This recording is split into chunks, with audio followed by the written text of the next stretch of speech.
అండి అందరికీ నమస్తే. నా రాక్షసుడు పార్ట్ 29. ఇక స్టోరీ స్టార్ట్ చేసేద్దాం. అనుభవించు. ఏంటో ఈరోజు నాకు ఏదీ కలిసి రావడం లేదు అని సూర్య వైపు చూస్తూ ఉంటుంది భయంగా ధరణి. సూర్య మాత్రం కోపంగా ధరణి వైపు చూస్తూ ఉన్నాడు. ఆ చూపు ఎలా ఉంది అంటే, నువ్వు రావే ఆఫీస్కి, నీకు మూడింది నా చేతిలో అన్నట్టుంది ధరణి పని. సూర్య కోపంగా ఆఫీస్కి వెళ్ళిపోయాడు. ఇంకా ధరణి స్వప్నతో కలిసి వెళ్ళింది ఆఫీస్కి.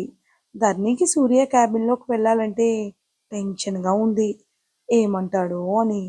కానీ ఏదైతే అదే అయిందని చిన్నగా డోర్ తీసుకుని లోపలికి వెళ్ళింది ధరణి. సూర్య తన వైపు కోపంగా చూస్తుంటే ధరణి మాత్రం ఇహిహి, గుడ్ మార్నింగ్ సార్ అంటుంది ఒక వెర్రి నవ్వుతో ధరణి. అయినా సరే సూర్య ఫేస్ ఎక్స్ప్రెషన్ ఏమాత్రం మార్చకుండా అలాగే చూస్తూ ఉంటాడు ధరణి మాత్రం. ఎందుకు సార్ అలా తినేసి ఎలా చూస్తున్నారు? ఇప్పుడు నేనేం చేశాను అంటుంది. అయినా సరే సూర్య అలాగే సూటిగా చూస్తూ ఉంటే ధరణి, సార్ అలా సైలెంట్గా ఉండి భయపెట్టకండి అంటుంది. సైలెంట్గా ఉన్నా వైలెంట్గా ఉన్నా భయపడుతుంది పొట్టిది. ఇంకా బీస్ట్ బాబు ఎలా అయితే ఈ పాపతో, ధరణి మీరు ఇలాగే నన్ను భయపడితే మా అన్నయ్యతో చెప్తానంటుంది వేలు చూపిస్తూ సూర్యని. అప్పటిదాకా సైలెంట్గా ఉన్న సూర్య ఆ మాటకి ఒక ఉదుటున ధరణిని తన కాళ్ళతో లాక్కుని తన చేతులతో బలంగా నడుము నొక్కేస్తూ, ఏమని చెప్తావే, నీ అన్నకి ఇలా ముద్దు పెట్టానని చెప్తావా అని పెదవులు అందుకుని గట్టిగా ముద్దు పెడతాడు సూర్య. ఉమ్ ఉమ్ ఉమ్ అంటూ గింజుకుంటుంది ధరణి. సూర్య పెదవులు వదిలి, ఇలా కోరికానని చెప్తావా అని మెడ మీద హస్కీగా పెడతాడు ఈసారి. రొమాంటిక్గా తన ఎదవైపు చూస్తుంటే సూర్య, ధరణి అటు ఇటు కదిలిపోతుంది టెన్షన్తో. అసలు వదిలితేనే కదా బీస్ట్ బాబు, ఏమని చెప్తావే నీ అన్నగాడికి అని హస్కీ వాయిస్తో అడుగుతూ ఆమె మెడ మీద తన కోర మీసాలతో గిలిగింతలు పెడతాడు సూర్య. ధరణి తల గిరగిరా తిప్పుతూ, నేనేం చెప్పను అన్నయ్యతో, వదలండి అంటుంది ధరణి. సూర్య తల పట్టుకుని, అంతలా తిప్పకే, ఊడిపోతుంది తల అని అంటాడు. నేను హోటల్లో మీటింగ్ అటెండ్ అవ్వడానికి వెళ్తున్నాను, నేను రావడానికి లేట్ అవుతుంది. ఏంటి, ఎలాంటి తింగర్ పనులు చేయకుండా రమ్య వాళ్లతో కలిసి ఇంటికి వెళ్ళిపో, సరేనా అని అంటాడు సూర్య. ధరణి హోటల్లో అనేసరికి సూర్య వేరే అమ్మాయితో ఉండడం గుర్తొచ్చి కళ్ళల్లో నీళ్లు తిరుగుతాయి ధరణికి. సూర్య కూడా ఆ రోజు జరిగిన సంఘటన గుర్తొచ్చేసరికి ధరణి వైపు చూశాడు ఒక్కసారిగా సూర్య. ఆమె కళ్ళల్లో నీళ్లను చూసి గుండెల్లో నొప్పిగా అనిపించింది సూర్యకి. తన కన్నీళ్లను తుడిచి ధరణి చెంప మీద చేయి వేసి చిన్నగా కిస్ చేస్తూ, మనసులో ఎలాంటి భయాలు పెట్టుకోకు ధరణి అని తల మీద ముద్దు పెట్టి అదురుతున్న ధరణి పెదవి మీద వేలితో చిన్నగా మీటుతూ, ఇంకా ఆగడం తన వల్ల కాక గట్టిగా ముద్దు పెట్టి, జాగ్రత్త పుట్టి అని ఫాస్ట్గా అక్కడి నుండి వెళ్ళిపోతాడు సూర్య. సూర్య వెళ్ళిన తర్వాత ధరణి తల పట్టుకుని కూర్చుని, నేను ఎందుకు ఇలా ఏడ్చి, సార ముందు ఏడ్చి నన్ను నేను వీక్ చేసుకుంటున్నాను అని అనుకుంటుంది ధరణి. అని కొంతసేపటికి మళ్ళీ వర్క్లో పడిపోతుంది నార్మల్గా. ఇక్కడ లిషాకు మాత్రం అమ్ముడుపోయిన సూర్య ఆఫీస్లోని వ్యక్తి లిషాకు ఫోన్ చేసి, సూర్య, రాహుల్, విజయ్ ముగ్గురు కలిసి హోటల్కి వెళ్ళారు మేడం, మీటింగ్ అటెండ్ అవ్వడానికి. వాళ్ళు రావడానికి సాయంత్రం అవ్వచ్చని చెప్తుంది. అది విన్న లిషా ఎంతో హ్యాపీగా, సరే నువ్వు చేయాల్సిన పని ఏమీ లేదు, నా వ్యక్తి ఒకడు ఒకడు వస్తాడు, వాడు చెప్పిన పని చేయడమే, అంతకు మించి ఏం చేయవలసిన అవసరం లేదు అని అంటుంది లిషా. ఆ వ్యక్తి మేడం, ఓకే, నాకేం ప్రాబ్లం రాదుగా అంటాడు. సూర్య రౌద్రమైన మొహం గుర్తొచ్చి ఆ వ్యక్తికి, లిషా నీ పేరు కూడా బయటికి రాదని ఫుల్గా భరోసా ఇస్తుంది ఆ వ్యక్తికి. ధరణిని చాప్టర్ క్లోజ్ ఇవాల్టితో. పాపం ఎందుకు చేస్తున్నావో నీకే తెలియదంటూ, బేసిక్గా నీతో నాకు ప్రాబ్లం ఏమీ లేదు ధరణి, నువ్వేమీ నా శత్రువు కాదు, కానీ నీ వల్ల నేనే చావంచి వరకు వెళ్ళి వచ్చాను ధరణి. నేను ఒక్క చిన్న మాట అన్నందుకు సూర్య నన్ను చంపేంత పని చేశాడు ఆ రోజు. హ్యాపీగా నాతో ఎంజాయ్ చేసే నా సూర్య బేబీ నన్ను చంపాలి అనుకుంటున్నాడు. కేవలం నీ వల్లే. అందుకే నిన్ను చంపేయాలని ఫిక్స్ అయిపోయాను అని అనుకుంటుంది లిషా. అని వెంటనే తనకు తెలిసిన ప్రొఫెషనల్ కిల్లర్ని పిలిపించింది ధరణిని చంపాలని. నువ్వు ఎంత అడిగితే అంత డబ్బు ఇస్తాను అని. అలాగే సూర్య ఎంత డేంజరస్ మనిషో అని కూడా చెప్పింది లిషా. మన చేతులకు మట్టంటకుండా సింపుల్గా మన పని అయిపోవాలి అని చెప్తుంది ఆ వ్యక్తికి. ఆ కిల్లర్ మాత్రం ఓకే మేడం, మీరు అనుకున్న పని కొన్ని గంటల్లో అయిపోతుంది అని అక్కడి నుండి వెళ్ళిపోతాడు ఆ వ్యక్తి. లిషా మాత్రం డ్రింక్ చేస్తూ ధరణి చావు వార్త ఎప్పుడెప్పుడు వస్తుందా అని ఎదురు చూస్తూ ఉంటుంది ఇక్కడ. సూర్య ఆఫీస్లో వెళ్ళాలంటే చాలా కష్టం. చాలా రూల్స్, ఫుల్ సెక్యూరిటీ సిబ్బంది ఉంటారు. కిల్లర్ కొన్ని ఫైల్స్ పట్టుకుని ఫార్మల్ వేర్లో చాలా స్టైల్గా ఉన్నాడు. చూసిన వాళ్ళు తను ఎవరు కిల్లరో అని అనుకోరు. కిల్లర్ని సెక్యూరిటీ సిబ్బందితో గేటు దగ్గరే ఆపేస్తారు. కానీ ఆ కిల్లర్ ఏమాత్రం తడబడకుండా సూర్య సార్ ఈ ఫైల్స్ని తర్నీ మేడంకి ఇవ్వమన్నారు అని ఏదో కహానీలు చెప్పి లోపలికి ఎంటర్ అయ్యాడు ఆ కిల్లర్. కిల్లర్ లోపలికి ఎంటర్ అయిన వెంటనే ఆఫీస్లోని వ్యక్తికి ఫోన్ చేస్తాడు. నేను లోపలికి వచ్చాను, నువ్వు చేయాల్సిన పని ఏమీ లేదు.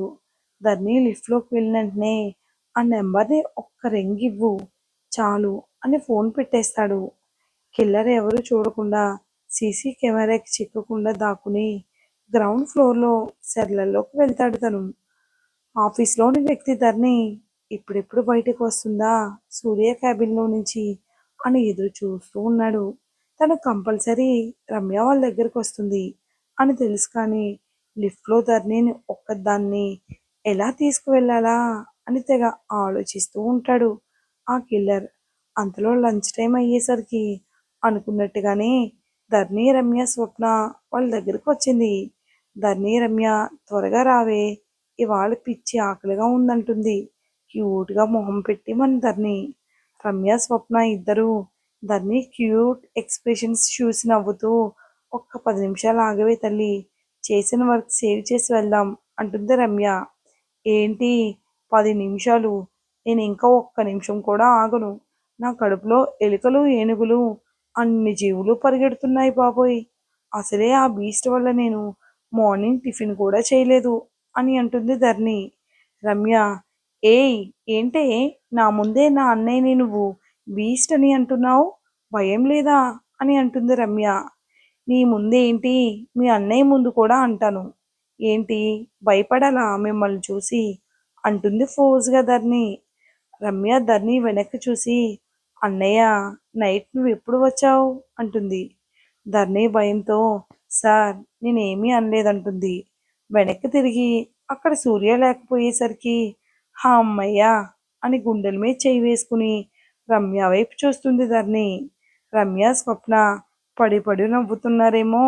రమ్య ధరణి బుగ్గలు లాగుతూ బుజ్జి బంగారం, మా అన్నయ్య అంటే భయం లేదుగా, మరి ఎందుకమ్మా అంత టెన్షన్ పడ్డావు అంటుంది నవ్వుతూ రమ్య.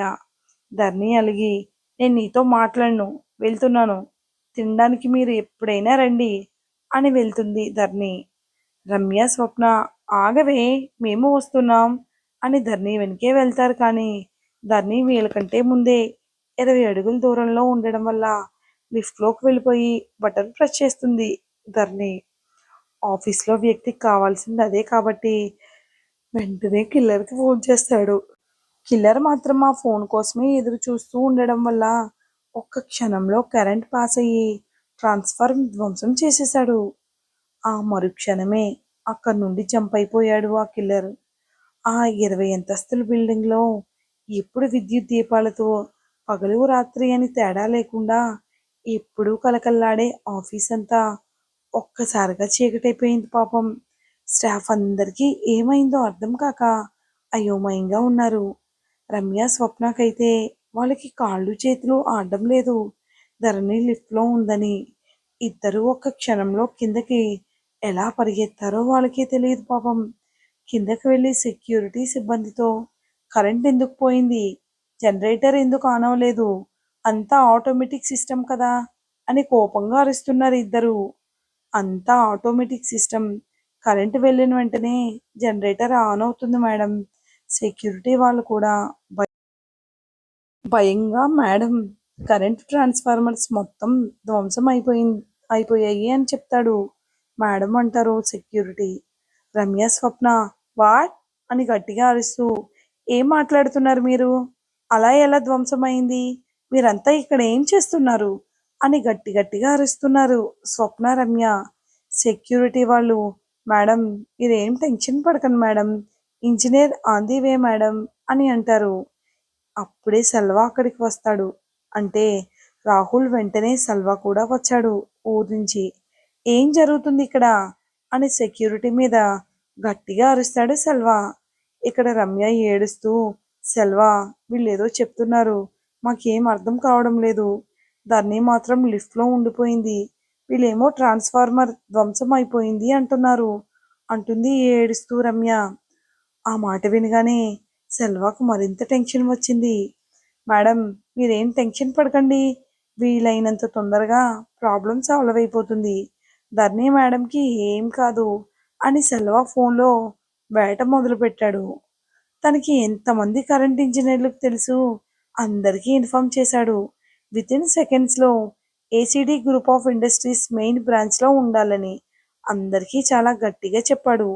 లిఫ్ట్లో ఉన్న ధరణి లిఫ్ట్ ఆగిపోయిన వెంటనే ఫస్ట్ భయపడింది, కానీ కరెంటు పోయిందేమో వచ్చిద్దిలే అని ఆ చీకటిని చూసి భయంగా అలాగే నుంచునుంది పాపం ధరణి. ఎంతసేపైనా కరెంట్ రావట్లేదు. అప్పటికే హాఫ్ అన్ అవర్ అయింది ధరణికి.